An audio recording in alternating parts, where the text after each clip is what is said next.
I grew up in this district, I raised my family in this district. I can represent every single neighborhood in this district. Well, first of all, with my background as both a police officer, firefighter, military officer, and attorney, I'm the only individual who's ever put themselves between the public and harm's way. But also with that background, I've interfaced with virtually every city agency, most state agencies, and a number of federal agencies, and I know when the wool is being pulled over our eyes, and these for various agencies are the ones that ensure our quality of life.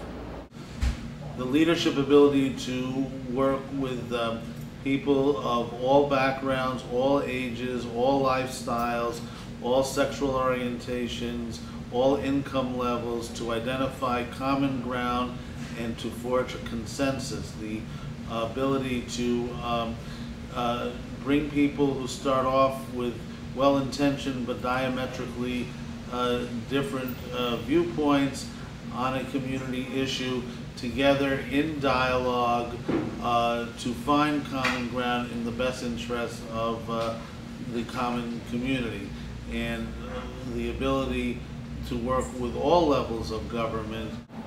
Out of all five of us that are running, I'm the only candidate other than Alan Gerson, only because he has been an elected official, that has experience on both sides of the fence.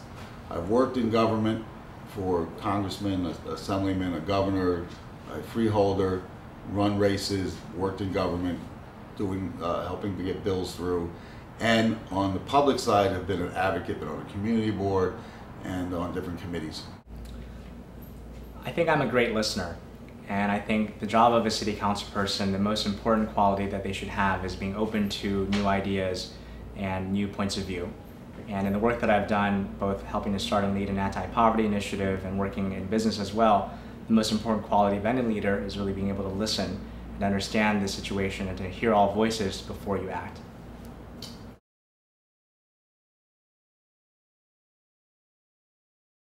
Noise and air. I spearheaded the new noise code, first revision since the 1970s. It's beginning to make our city quieter. I'm now working on even tougher restrictions with respect to noisy motorcycles and strict standards for weekend and evening construction site permits.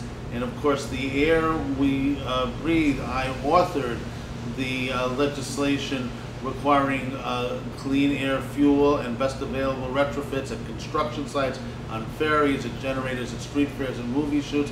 And for my environmental leadership, I've received the endorsement of the Nonpartisan League of Conservation Voters. Well, the traffic and parking and bike path, they're all mixed together, can easily be done by using the same system they use in the boroughs for alternate side of the street.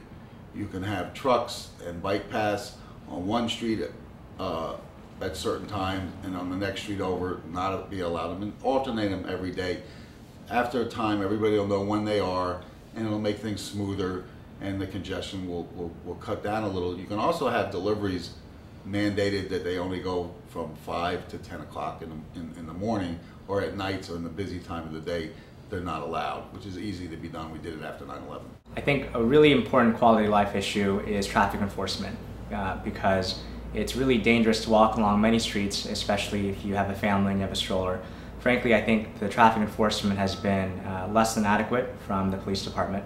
The 1st and 5th precincts should really coordinate more so that even if there's a dividing line between their jurisdiction, that we have comprehensive traffic enforcement. And the traffic cops simply need to do their job more diligently.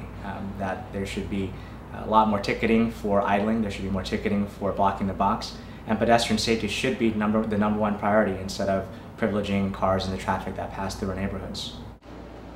Schools. We have an overcrowding crisis in our schools, and the one solution to that is any new building permits issued, there should be a trigger law that before the building permit would be issued, that the infrastructure would be set forth, the plans would be set forth, and guaranteed that there would be adequate school seating in the schools for the students. The traffic problem, all right? We have all this traffic congestion that is coming across Canal Street that cause all the backup and all the pollution. reverse the Verrazano Bridge toll back to the way it was. We have suffered for over 20 years because of that. I think if we get that thing done now with the Senate Democratic majority, we can improve the quality of life in this district.